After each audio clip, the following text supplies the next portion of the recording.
A convulsão febril é um dos maiores pavores de pais hoje em dia. E vamos falar hoje sobre convulsão febril com o Dr. Paulo Fernando. Tudo bem, doutor? Seja bem-vindo mais uma vez aqui. Obrigado pelo convite. Tá tudo bem, sim. Prazer todo nosso. Prazer. Doutor, muitos pais se desesperam quando acontece uma convulsão febril com seu filho. Fala um pouquinho pra gente o que é a convulsão febril. Primeiro que é desesperador mesmo. É assustador você ver a cena da convulsão, ela é muito assustadora. Mas a convulsão febril, Fran, ela é necessariamente uma convulsão, né, que acontece por uma desordem neurológica da criança. Né? Não é a febre que causa a convulsão. A criança, ela tem uma tendência a ter convulsões febris. Né? A convulsão febril, ela acontece, essa convulsão, necessariamente no momento da febre. Então, é a história de convulsão com uma história de febre no fundo. Né? Então, isso é a convulsão febril, basicamente.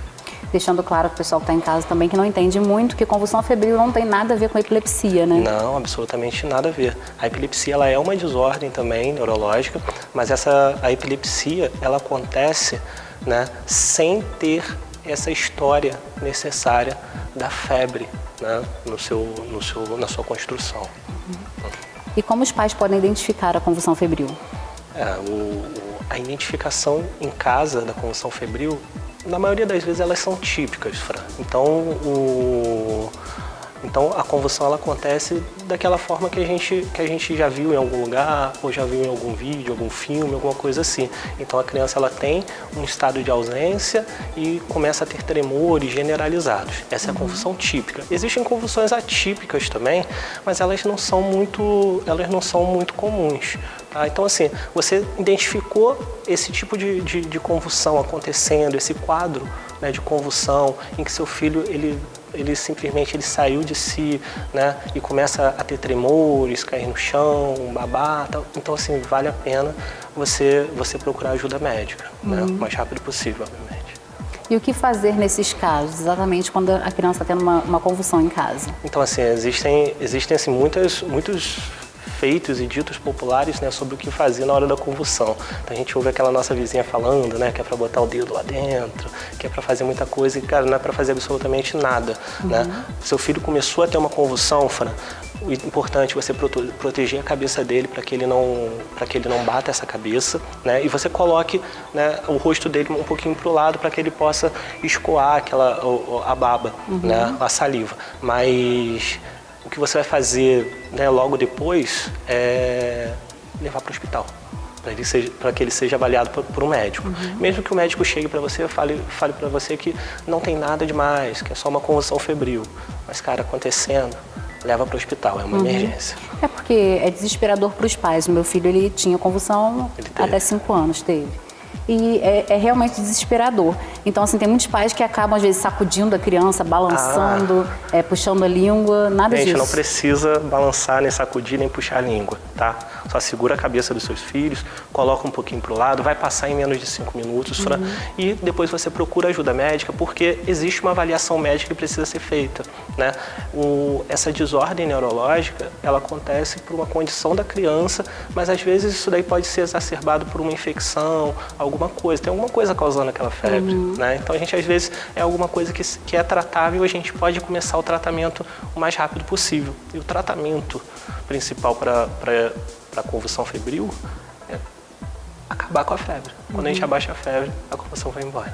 E após a convulsão, como a criança fica, né? O que acontece? Existe um estado que a gente chama de estado pós-ictal, que a criança, ela é um estado de recuperação, na verdade, né? Ela fica um pouquinho atordoada, ela não se lembra muito bem das coisas. Isso vai voltando aos pouquinhos, dura aí no máximo aí uns 10, 20 minutos, a criança volta totalmente a si e geralmente ela acaba tendo muito sono depois, porque é muita energia despendida na convulsão, né, na crise. Mas esse estado pós-ictal, que ela fica assim meio esquecida e tal, é totalmente normal, né? Isso acontece em qualquer convulsão. Existe uma idade normal para que a criança ela tenha convulsão até aquela idade, ou qualquer pessoa pode ter convulsão febril? Na verdade, existem vários consensos atuais, né, falando sobre convulsão febril, mas muita gente falando coisa diferente, mas o que a gente tem como regra é que convulsões febris elas não podem acontecer em crianças maiores do que 6 anos, tá? Durante muito tempo a gente colocou um padrão de 5 anos, mas agora parece que a Escola Americana de Pediatria já está falando já de 6 meses a 6 anos, né? Então é um período em que pode acontecer e que pode ser absolutamente normal, né? É uma desordem da criança, né? Tem que lembrar isso sempre, só de 2 a 5% da população infantil abaixo de 6 anos, elas podem ter convulsões febris e isso não significa absolutamente nada para o futuro delas. E quais seriam os riscos da convulsão? O risco da convulsão em si é, obviamente, chegar pouco oxigênio no cérebro, né?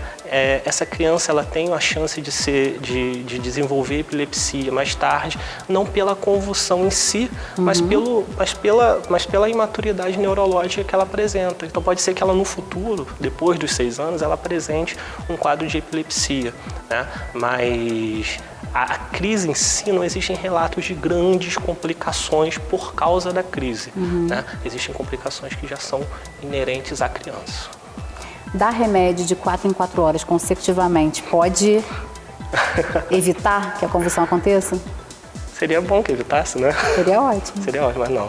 Mas no desespero os pais acabam fazendo isso, até Fazem diminuindo muito, talvez até o horário. Fazem muito e às vezes até por orientação equivocada de alguns profissionais médicos, alguns profissionais enfermeiros, acabam dando essa orientação, mas é importante, Fran, a gente definir que a convulsão febril ela pode acontecer antes de apresentar febre, durante a febre ou até mesmo depois da febre, né? Então, a gente às vezes fica louco, né? Tipo, não, você vai dar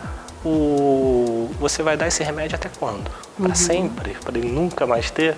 Em toda criança abaixo de 5 anos a gente vai ficar fazendo medicação? Isso não tem lógica, né? Uma vez que a convulsão febril, ela não causa grandes complicações. Então, se tiver, é bom que você saiba, que você se informe, para que seu filho não fique submetido a ficar fazendo medicação sempre. Uma pergunta muito comum, doutor, que até eu tive dúvida, né, quando meu filho teve convulsão, é que a febre, ela só acontece em temperaturas muito altas ou ela pode acontecer com 37, 38, temperaturas mais baixas? Eu recebo uma variedade muito grande de crianças com convulsão febril na emergência, né? E eu vou falar para você que, se tratando de uma desordem da criança, não tem nenhuma faixa de febre que seja segura, não, sinceramente. O meu filho acontecia com 37, 38, acontecia, então, não era febre alta. Às vezes 37,3, eu já peguei crianças que 37,3 com convulsão febril. A gente diminuiu a febre, não era nada demais, mas sabe o que é interessante, Fran, a gente ressaltar?